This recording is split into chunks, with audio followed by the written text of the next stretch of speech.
Welcome back. We are joined by Professor Jeffrey Sachs to discuss the U.S. attack on Venezuela and the kidnapping of its president, Maduro. So thank you very much for coming back on the program. Of Um, course, yeah, so dramatic events. yeah, it's quite dramatic, and this, of course, was an actual unprovoked attack, an illegal attack as well. But the capture or arrest, as the media sometimes refer to it, as the president of Venezuela has been also quite dramatic. How are you assessing the situation, and what are the objectives of the United States here? Well, clearly this is a blatantly illegal act, but it's one in a long line of blatantly illegal American actions. And just in the recent days, Trump has been threatening a new country every day. He bombed Nigeria last week. He said that the U.S. would intervene in Iran if the government acts against the protesters in a way that Trump doesn't like. He has invaded Venezuela. Uh, just recently, he created a special envoy for Greenland, declaring that Greenland will be ours. So it's a threat against Europe, which of course Europe doesn't even acknowledge or recognize because it's so passive relative to the United States. Uh, we're we are not in a constitutional order in the United States. We are in a an order led by a military state. Uh, we do not obey the U.S. Constitution. Everything is by executive decree. When a congressman dared to mention the U.S. Constitution today, Trump said, "What is he whining about? This is ridiculous." Well, this is really at least what Trump has done is expose the fact that we're at the end of constitutional rule in the United States. What happens when there's a thuggish rule remains to be seen. But in my view, this makes the world extraordinarily dangerous. Of course, we're hardly at the end of the story about Venezuela itself. They have arrested a president, uh, but this is not the end of uh, anything. The whole history of U.S. regime change operations, which number probably around 100 such operations since the end of World War II, is a record of bloodshed, violence, deliberate creation of instability, uh, coups, assassinations, civil war. So we don't know what will come next, but we know that there's been thuggery. It's also interesting, though it's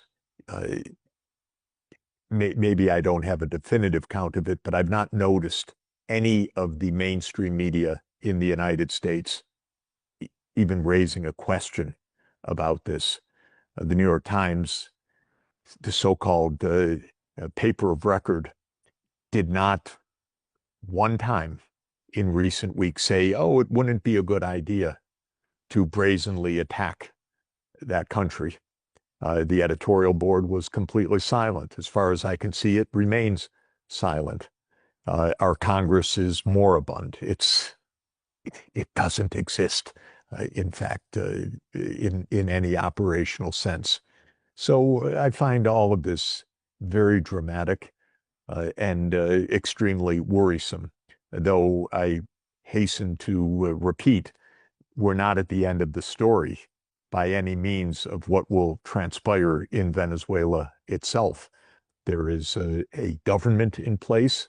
There is a military. There is a mobilized part of society. There's lots of guns around. This is not a simple, smooth takeover by the United States as much as Donald Trump might believe so. Yeah, that long list of only the threats being made over the past few weeks is quite extraordinary. And we see Trump getting increasingly unhinged, not just at our domestic, but also at the international level.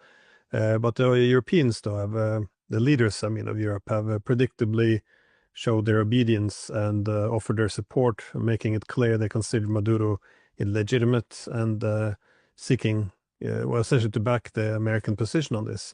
Um, but what does this mean for Latin America? Because in A word about Europe. Um, it's a very sad day for your country, Glenn. I think we can rename the Nobel Peace Prize as the Nobel War Prize. It was given to a person this year who called for exactly what has happened today, who called for a military strike by the United States on Venezuela. It came to pass. This is a tragedy for countries, governments, and institutions that once upon a time talked about international law. The European response has been pathetic, absolutely pathetic. Of course, everyone, every leader in Europe seems to cower to the U.S., to be terrified. The strongest statements were, we hope that this will return to stability soon, not any kind of shock of a brazen attack against the international order, against the UN Charter, against peace itself. So this is the world that we're in right now. Europe varies between complete vassalage and acquiescence to the US or its own warmongering when it comes to Russia. Uh, there seems to be no diplomacy, no peace, and no attachment to multilateralism or to the UN Charter. You don't see it anywhere. When it comes to Latin America, of course, Trump has been openly saying that the United States rules the Western Hemisphere. It will dictate the terms. He has said today, basically, I don't have the direct quotation because I'm halfway around the world, but I saw the wire notice that Trump said, well, the oil uh, is ours. Um, this is a grab for Venezuelan oil. Uh, he said our companies will go back in and do business in Venezuela. It could not be crasser or cruder.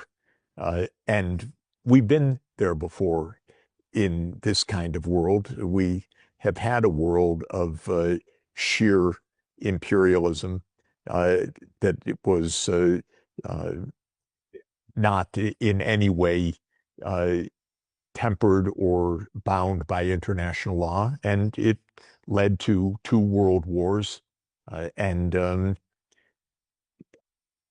unconscionable, unimaginable loss of life. So we've been in this kind of situation before. We've never been in this kind of lawlessness in the nuclear age, however.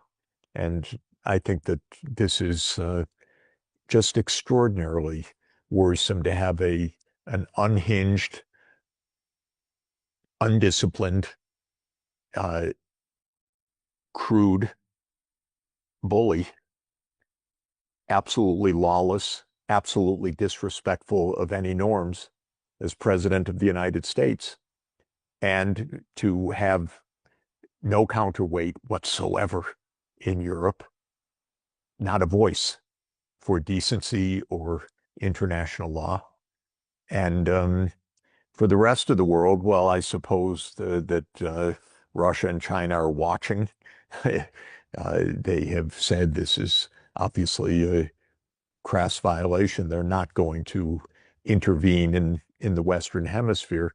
But what has happened is simply another step of completely dismantling of the institutions and lessons that we once thought we had learned from World War I and World War II and had installed, however fragilely, in the United Nations system and in international law. It barely exists. The UN is in the same situation today as the League of Nations was uh, in its defunct period in the late 1930s and early 1940s.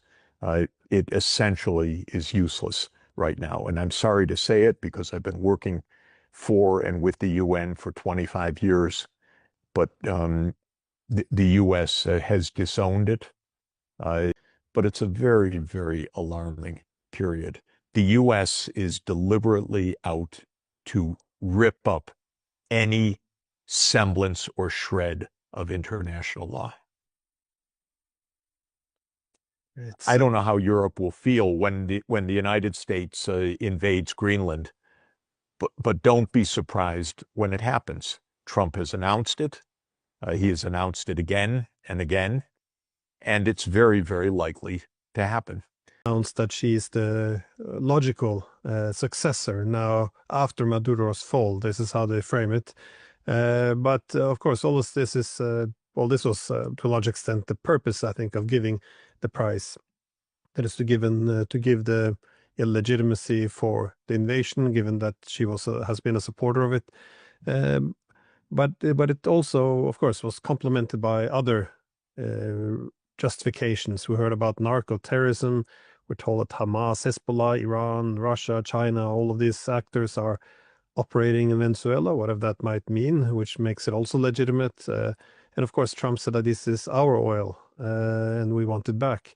So with all of this various different justifications, it's yeah, none of them are very convincing. And in terms of trying to put in Machado, though, it, as you suggested, it doesn't seem as if the game isn't over yet. The idea that they can just kidnap Maduro and then Washington can elect the new leader, it doesn't seem to work this way. But do you see, how likely do you see the U.S. being able to essentially break the Venezuelan government now that the president has been taken?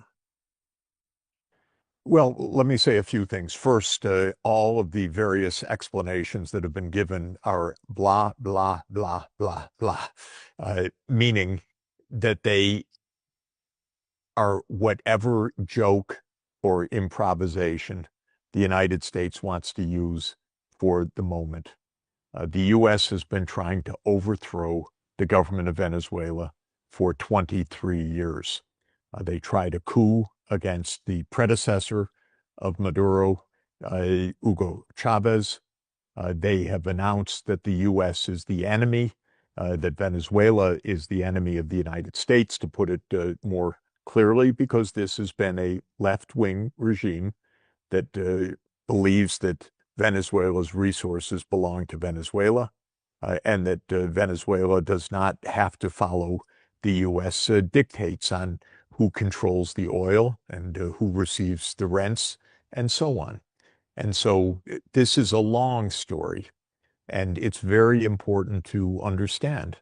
In 2017, in Trump's first year of office, he said to a dinner table of Latin American leaders, why don't I just invade Venezuela? Uh, Two of the leaders talked him down from that. I heard from two presidents that were there independently about this dinner.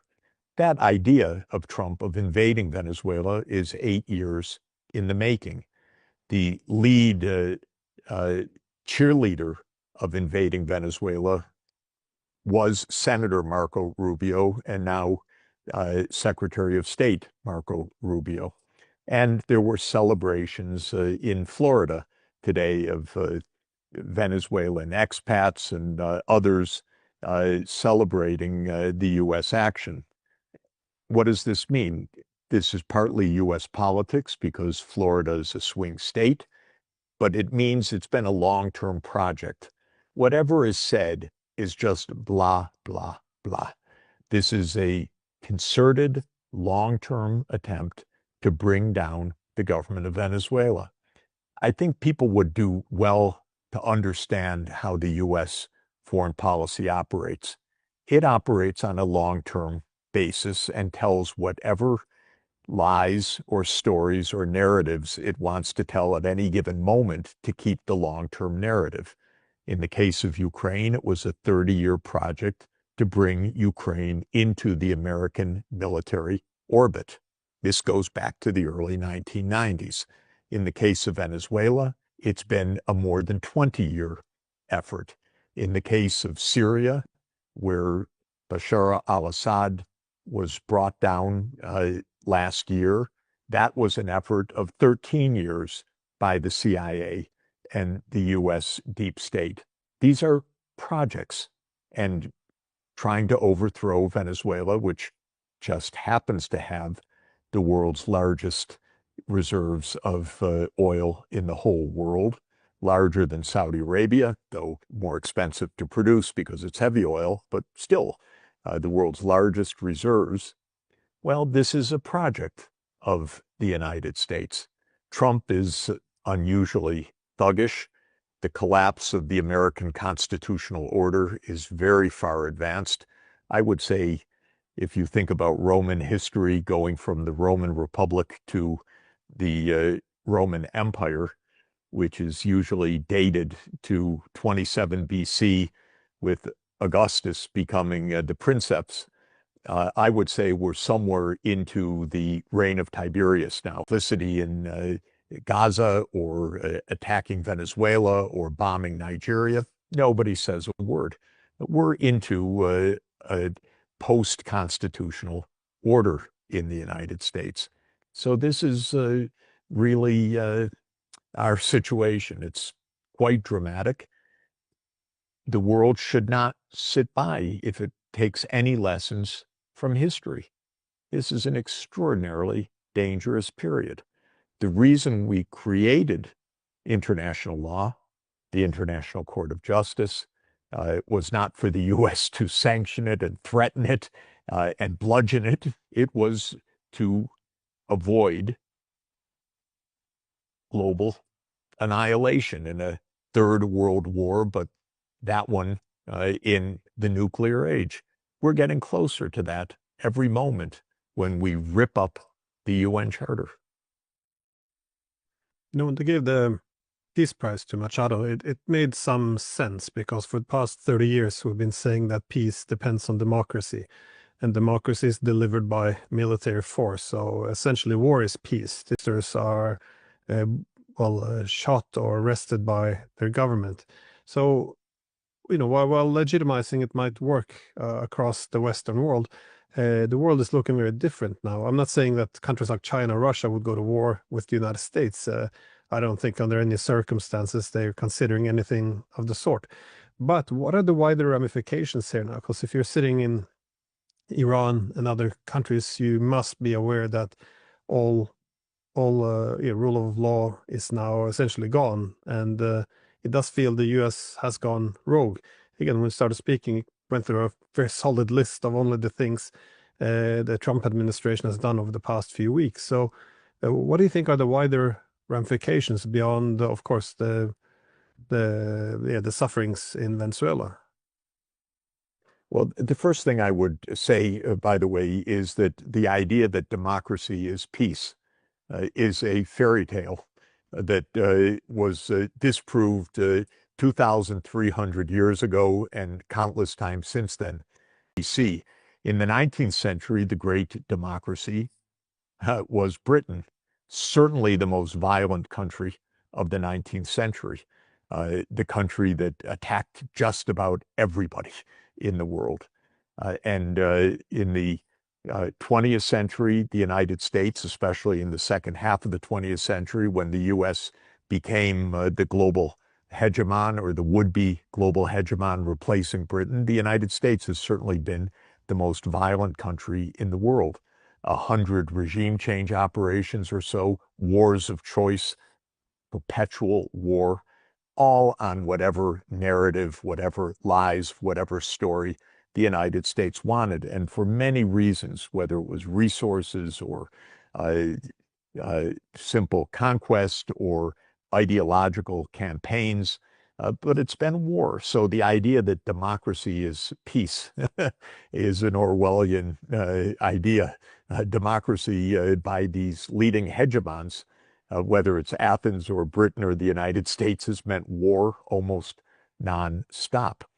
Now, Iran is a project like Venezuela is a project, like Syria is a project. The United States has been intervening in Iran since 1953, when it toppled the first, when it toppled a democratic government of Mossadegh, which had the audacity to think that the oil under Iranian uh, ground was actually Iranian. And when Mossadegh declared that Iranian oil was Iranian and would be controlled by Iran, MI6 and the CIA overthrew Mossadegh and installed a police state. When the police state fell in 1979, the United States armed Iraq to attack Iran, and hundreds of thousands of lives were lost.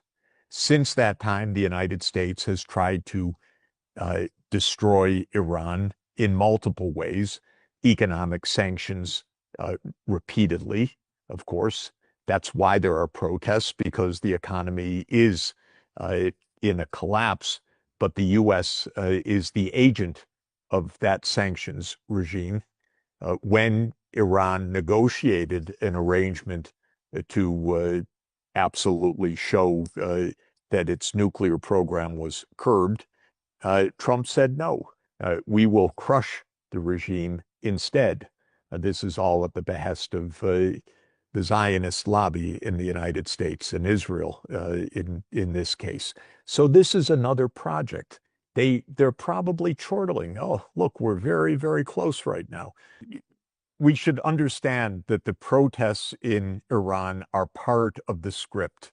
I'm not saying people aren't protesting. I'm saying the U.S. has gone out of its way to crush the Iranian economy and to crush the regime.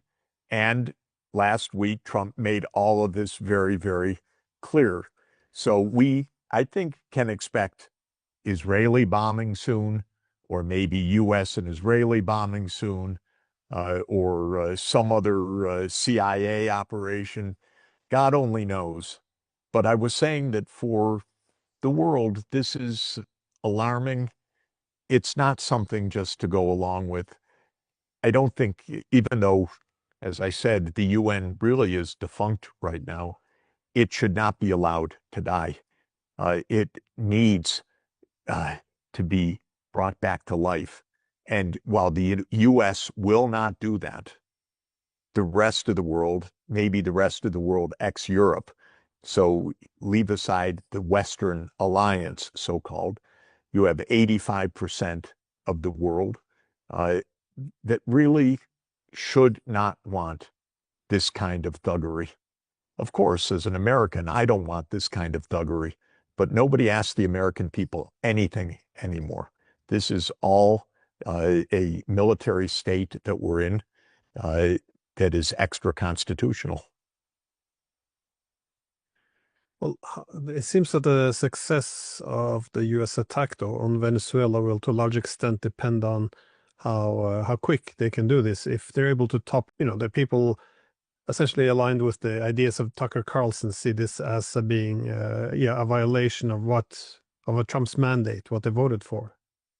I think you're exactly right. What will determine the verdict is what happens in the coming days and weeks and months. My guess on that, and I will underscore guess, is that nothing will go smoothly.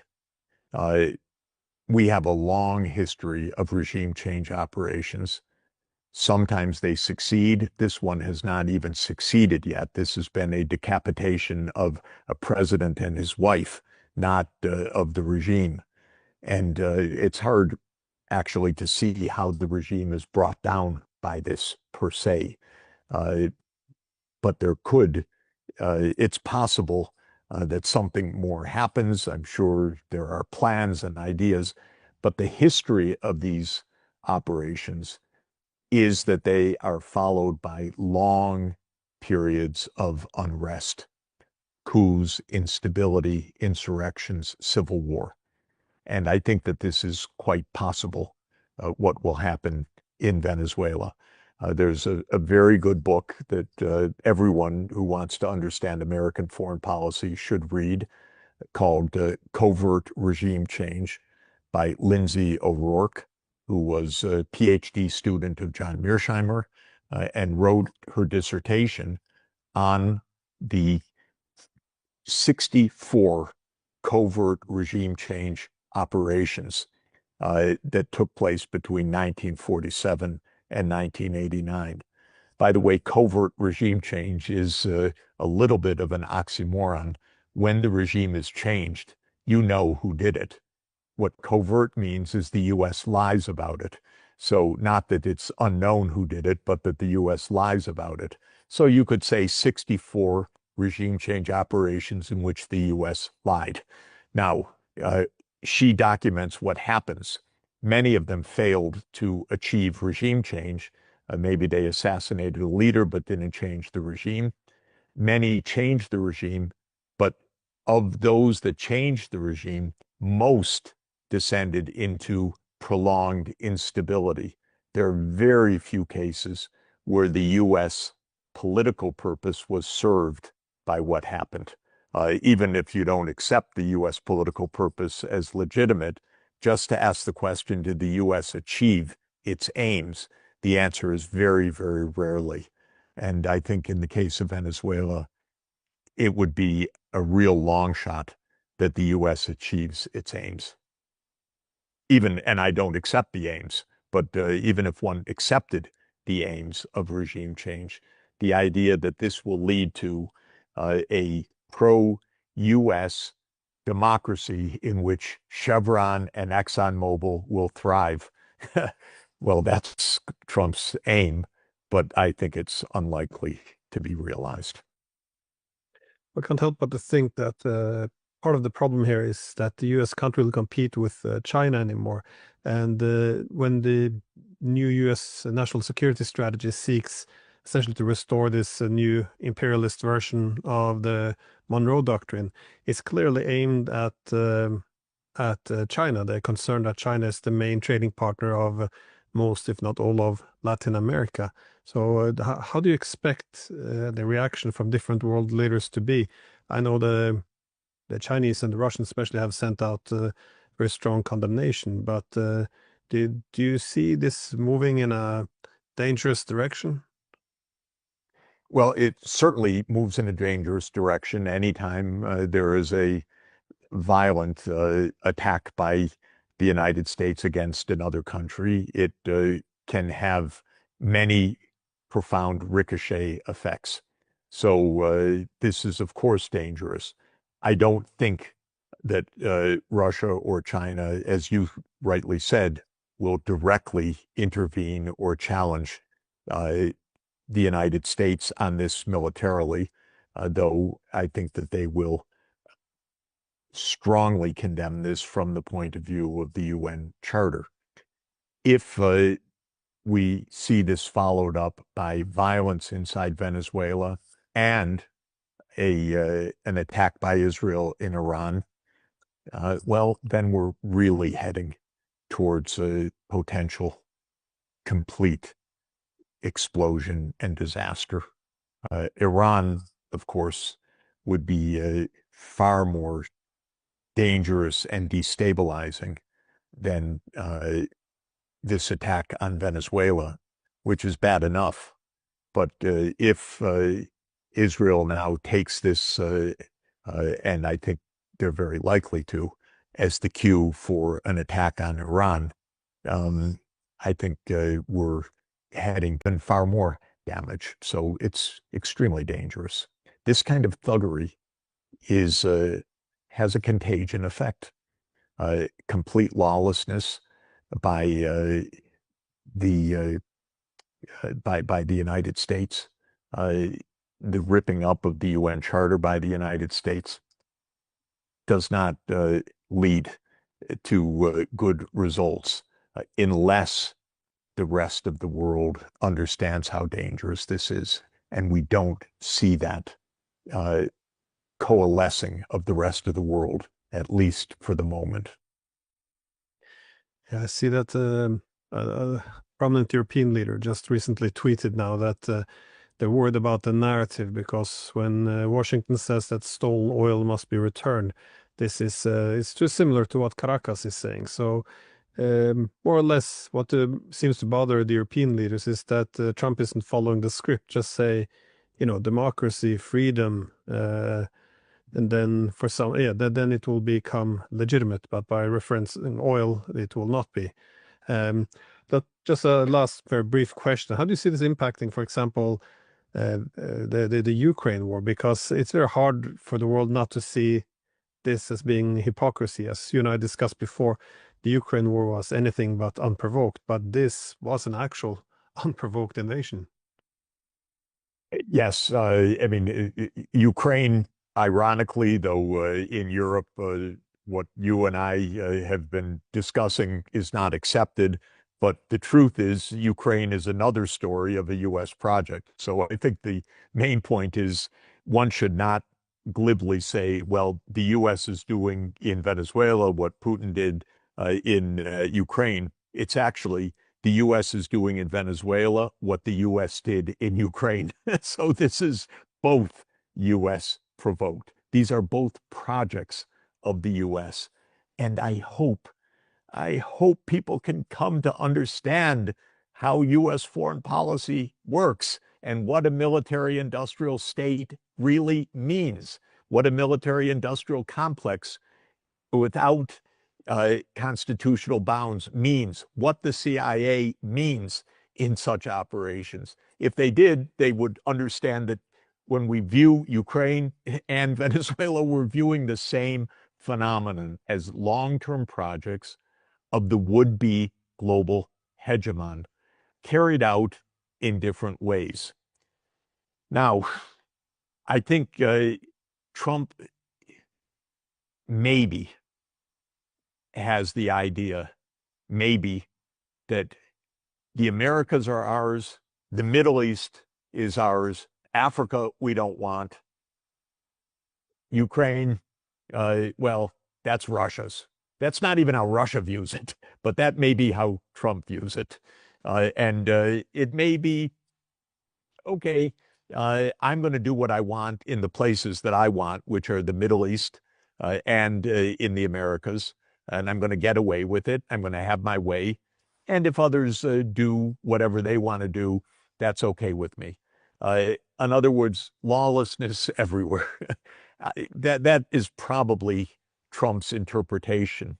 It doesn't bode well for any kind of sensible, true peace in this world, but it could be the way that Trump views this issue. Well, thank you so much for taking the time, and I assume that once this war comes to an end, Trump will have the audacity to claim that he ended the war as part of his big list. Indeed, he did the same after attacking Iran. He took credit for ending